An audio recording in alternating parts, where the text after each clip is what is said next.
Hoofstuk 1 Waarneming van die leers op die slagveld van Kuruksetra. Vers 3. Pasheta Panduputranaamacharya Mehti Chamon. Vyudha Drupad Putren Tav Shishyen Dhinta. Vertaling. De Ruiltaan het gesê, geachte onderwijzer. Kijk naar die machtige leer van die seuns van Pandi, so kundig opgestel vir die geveg deur jou eie begaafde discipel, die seun van Drupad.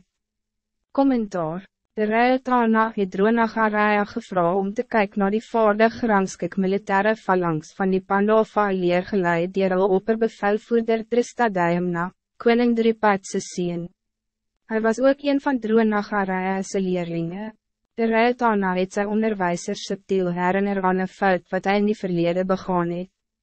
Baie jare terug het Dronacharya saam met die Pandava's koning Drupad in 'n geveg verslaan en die helfte van sy koninkryk weggeneem.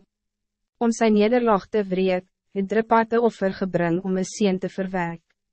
Dristadayumna is geboren uit daardie offervuur, met 'n seun dat hy Dronacharya in die toekomst zou doodmaak. Zelfs al was Dronacharya bewus, toe hy genade is vir Dristadayumna's militaire opleiding, het hy baie nederig aanvaar en al sy kennis onpartijdig aan sy leerling oorgedra. De Ruiltana het Dronacharya daaraan herinner dat alhoewel Dristadayumna sy leerling was, hy ook Drupadse seun was, met 'n seun om hom dood te maak.